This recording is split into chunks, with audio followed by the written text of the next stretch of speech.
Benvenuto nell'esercizio di italiano con le storie. Sei pronto per esercitarti con l'italiano e diventare più fluente? Iniziamo. C'era una volta una vecchia capra che aveva 7 piccoli capretti. Li amava proprio come una madre ama i suoi figli. Un giorno decise di andare nel bosco a cercare del cibo. Così chiamò i 7 capretti e disse: «Cari bambini, devo andare nel bosco. State attenti al lupo. Se entra vi mangerà tutti, pelle, pelo e tutto il resto». Il malvagio lupo spesso finge di essere qualcun altro, ma lo riconoscerete subito grazie alla sua voce rauca e ai suoi piedi neri. I capretti risposero: «Cara madre, staremo al sicuro. Puoi andare senza preoccuparti». La vecchia capra belò e partì, sentendosi sollevata. Non passò molto tempo che qualcuno bussò alla porta e chiamò: «Aprite la porta, cari bambini. La vostra mamma è tornata e ha portato qualcosa per ciascuno di voi». Ma i capretti riconobbero subito il lupo dalla sua voce rauca. Dissero: «Non apriremo la porta. Tu non sei nostra madre. Lei ha una voce dolce e piacevole, ma la tua voce è rauca. Tu sei il lupo». Il lupo andò allora da un negoziante e comprò un grosso pezzo di gesso. Lo mangiò per ammorbidire la sua voce. Dopodiché tornò, bussò alla porta e chiamò: «Aprite la porta, cari bambini. La vostra mamma è tornata e ha portato qualcosa per ciascuno di voi». Ma il lupo aveva messo le sue zampe nere sulla finestra e i capretti le videro.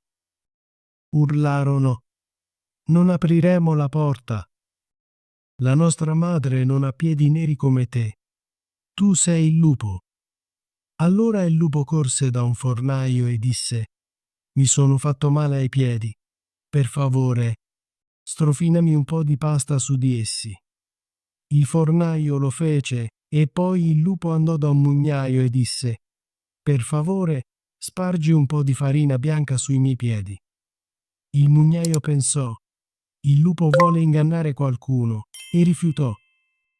Ma il lupo minacciò: «Se non lo fai, ti mangerò». Il mugnaio si spaventò e rese bianchi i piedi del lupo. Così spesso si comportano le persone. Ora il lupo tornò alla porta e bussò di nuovo. Disse: «Aprite la porta, bambini. La vostra cara madre è tornata a casa e ha portato qualcosa per ciascuno di voi». I capretti urlarono: «Prima, mostraci le tue zampe così sapremo se sei nostra madre». Il lupo mise le sue zampe attraverso la finestra e quando i capretti videro che erano bianche, gli credettero e aprirono la porta. Ma indovinate chi entrò? Era il lupo. Loro si spaventarono e cercarono di nascondersi. Un capretto saltò sotto il tavolo, un altro nel letto, il terzo nel forno, il quarto in cucina, il quinto nell'armadio, il sesto sotto la bacinella e il settimo dentro la cassa dell'orologio. Ma il lupo lì trovò tutti e li inghiottì uno dopo l'altro. L'unico che non trovò fu il più giovane, che si trovava nella cassa dell'orologio. Dopo che il lupo ebbe mangiato, si sdraiò sotto un albero nel prato verde e si addormentò. Poco dopo, la vecchia capra tornò a casa dal bosco. Oh, che spettacolo vide! La porta era aperta.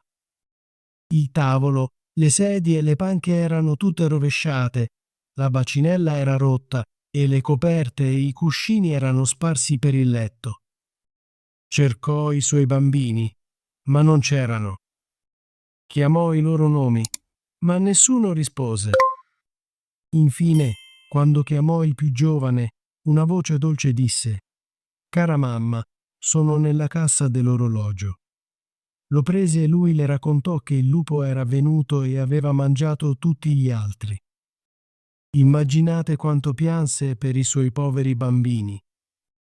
Alla fine, nella sua tristezza, uscì e il più giovane la seguì. Quando arrivarono nel prato, videro il lupo sdraiato sotto l'albero, russando così forte che i rami tremavano. Lo guardò e notò qualcosa muoversi nel suo grande ventre.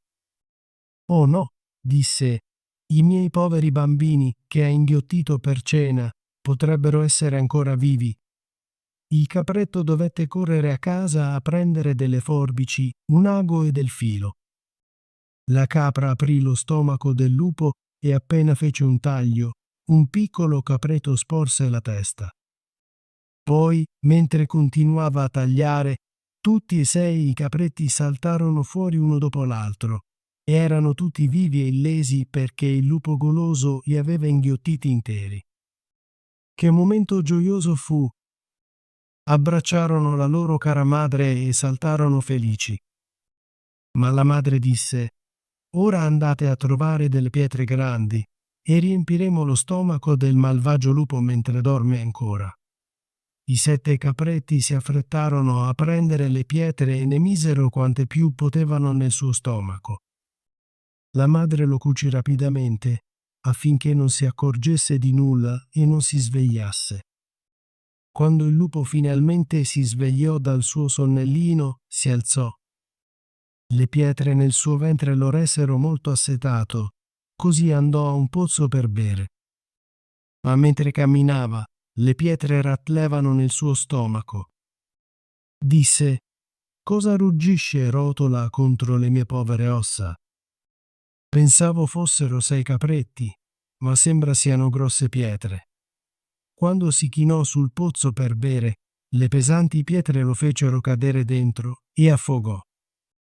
Quando i 7 capretti videro questo, corsero verso il pozzo e gridarono: «Il lupo è morto!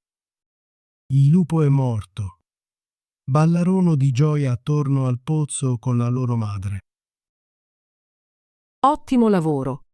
Vuoi esercitarti con l'italiano e diventare più fluente? Iscriviti e attiva la campanella delle notifiche per non perdere nessuna delle nostre storie gratuite in italiano. Ci vediamo nel prossimo video.